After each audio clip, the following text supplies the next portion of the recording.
Today's gonna be very rambly. I did not prepare notes or a script. So today I'm talking about a new RP character from a brand new RP that I don't think we've talked about at all on this channel. For the longest time we were really obsessed with our Fairy Kingdom RP, but we were like, let's start something fresh. We created this new concept. The title for it is Lesbian Lifestyle Vlogger RP. So it's set in a world that is much like our own. However, there is magic.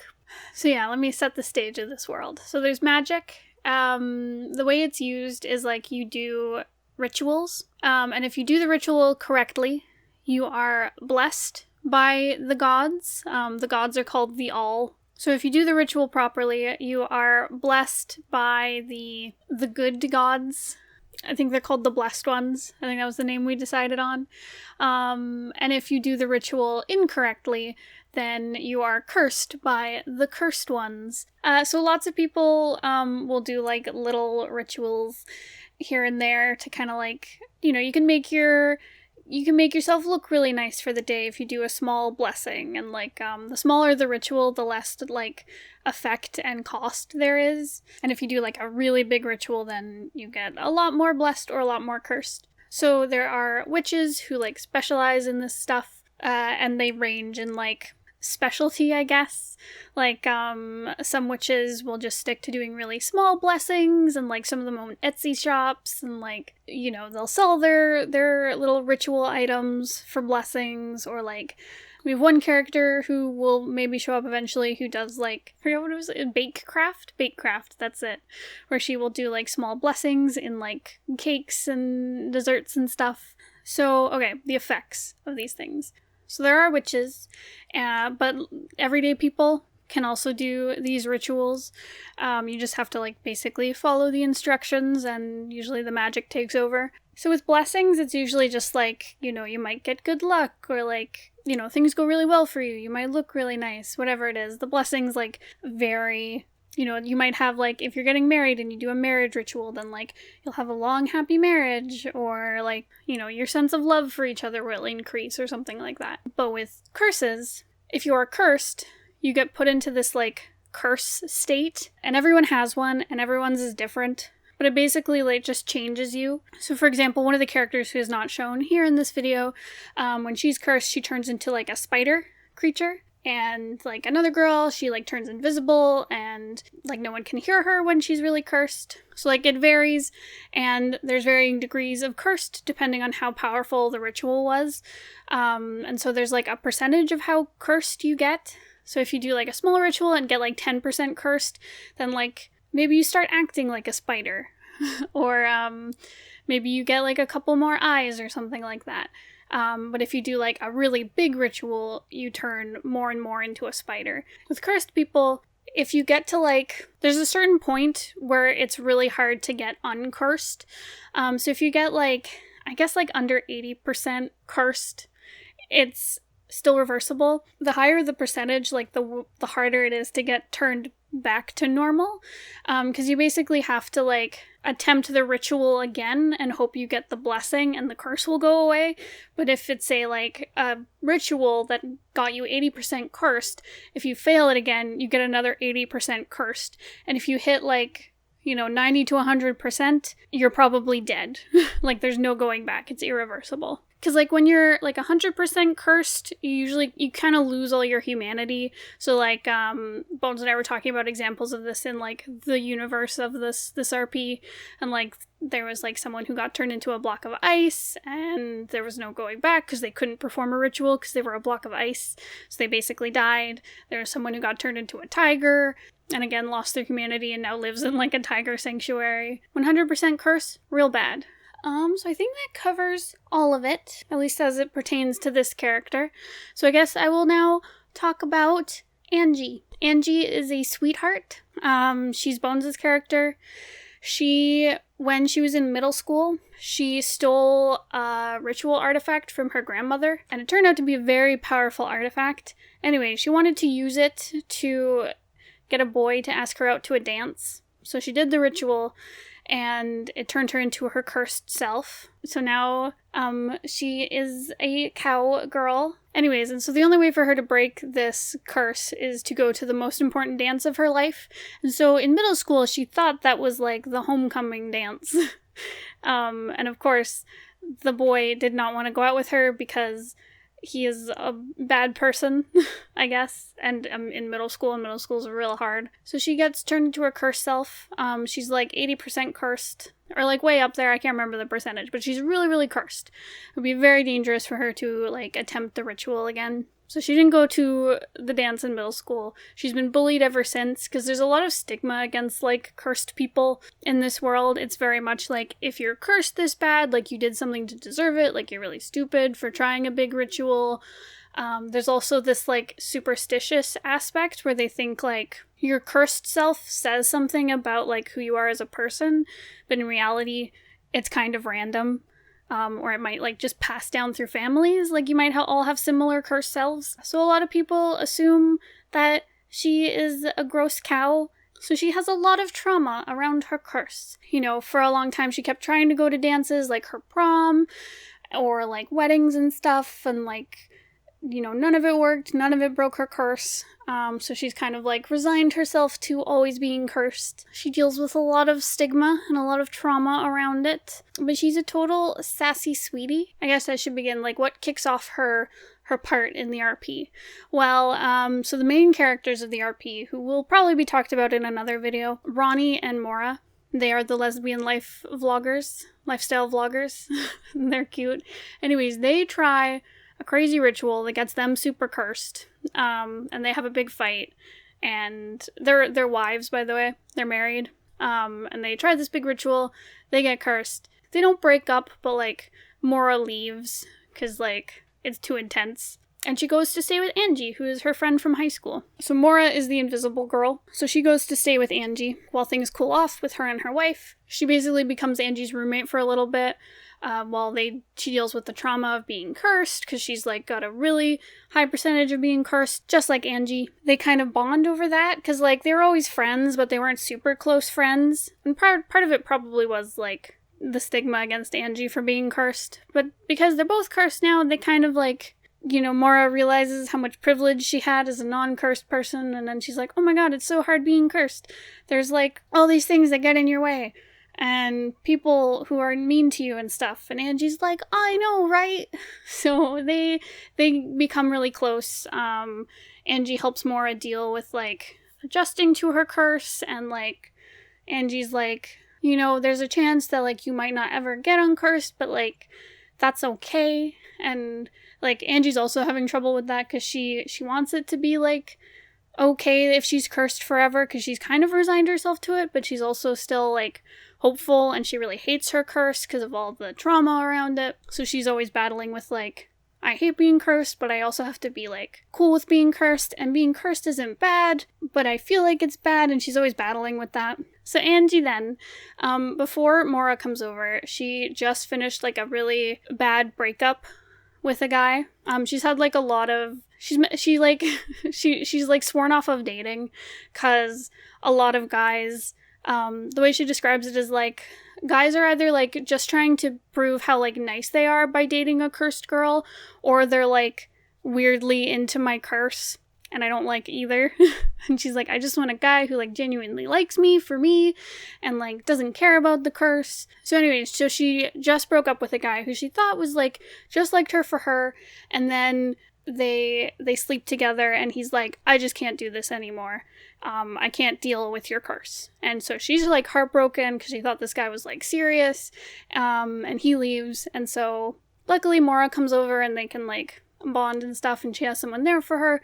But then she discovers she is pregnant from this guy, and she's like, oh no, my life is the worst. I do not want this guy's baby. What do I do? I cannot be a single mom. And Maura's like, it'll be okay, we'll figure it out. So once she's, like, over her panic a little bit, and she's like, okay, I gotta deal with this, I gotta go to the doctor. She, like, puts off going to the doctor for the longest time, because she's, like, in denial about it. But eventually she goes, and the doctor's like, oh, you know, everything looks really healthy, but you'll want to see, like, a curseologist. And she's like, what? Why?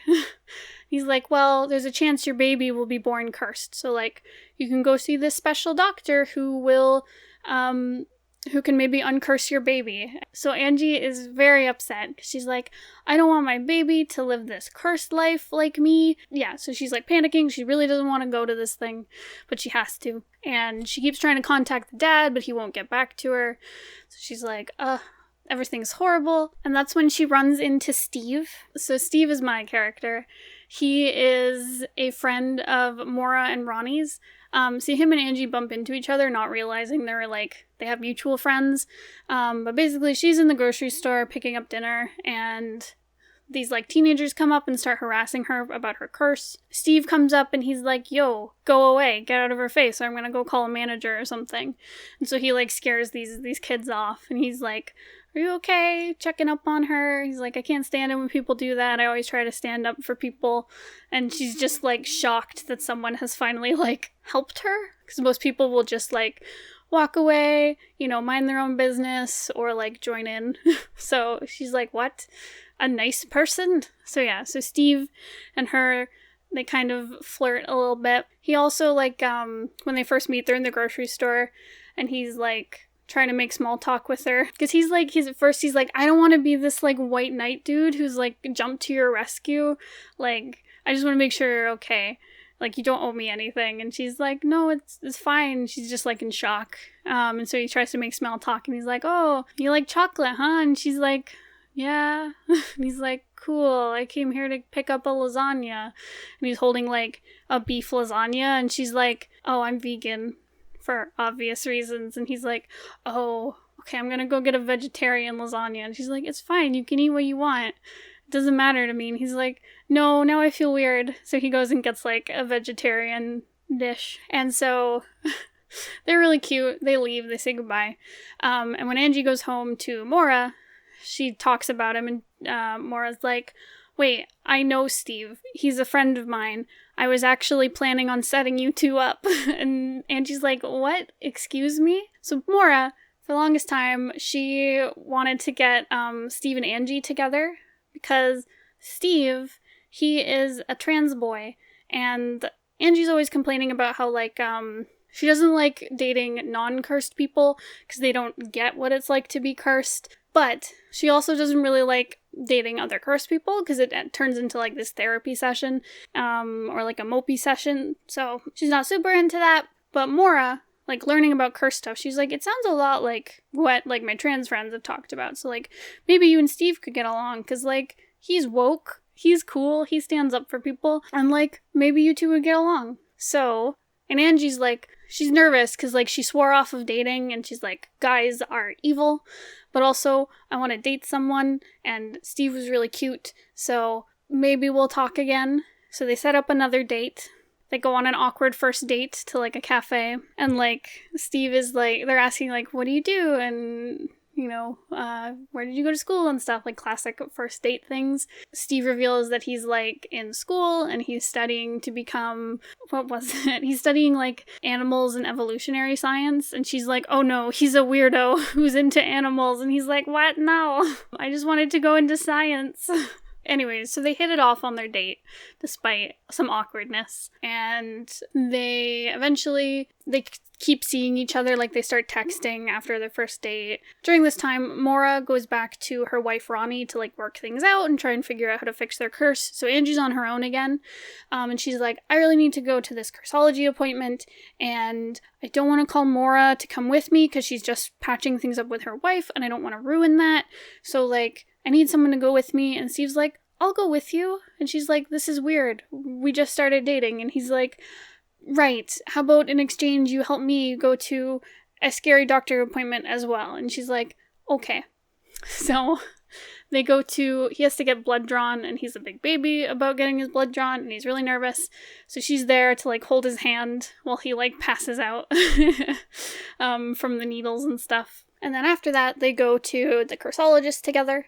They kind of have another date in between. And at the cursology place, she finds out that her baby will be possibly as cursed as she is. And in order to stop this from happening, she needs to do basically a ritual that will prove her love to the baby. Bones and I haven't worked out the details of what it is.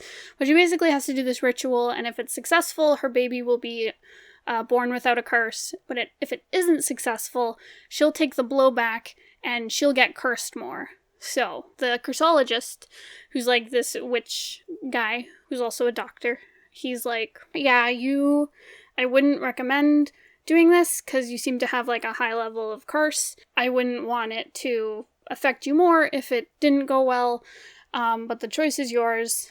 I'll help you with the ritual if you want to do this, but like give it some time and think about it because this is a big decision. And he's like, lots of babies are born with curses and they live happy, fulfilling lives. So like, you're not making the wrong decision if you have a baby with a curse. And so she is like really upset about this and really anxious. And she's like, I don't want to get cursed more, but I don't want my baby to be cursed. And she's really upset. And so Steve and Maura are like, just take some time, think it out. You don't have to decide this all at once. While she's like deciding and thinking on things, her and Steve keep seeing each other more.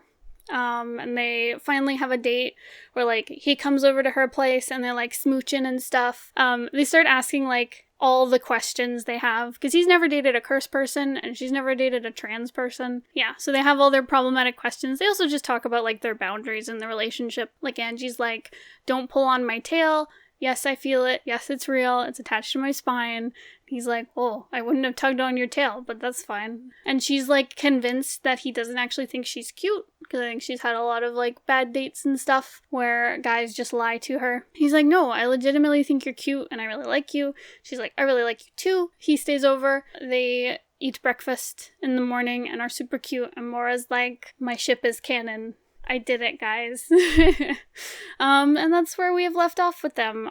Angie and Steve are really cute. They still have to work through some things, especially this baby stuff. This is a very fun RP. We have a lot more characters in it that I haven't talked about yet. So in the future, maybe on the 30th, when we do our other OC story time, I will talk about more of them, or Bones will, because it'll be him talking. But yeah, there we go. New RP. It's really fun. It's really cute. I really like the magic system. We like sat down and hashed it out. It's full of lots of LGBT characters. I guess that's all I have. So go join our Discord. It is fun. Bones has set up a cat economy where you can earn cats and trade cats and create 9-point OCs and chat with people. It's really fun. It's really interactive. People are always online and talking. So go join if you want to talk about webcomics and OCs and all the good stuff. We also have channels for like pictures of your pets or cute animals or wholesome memes. So please join. It's really fun. You can also suggest video topics on there. So if you ever want to see a certain question answered that has not been talked about in any of our videos, you can always ask about it there. I will see you there, fam. Thanks so much for watching. I'll see you guys next time. Goodbye.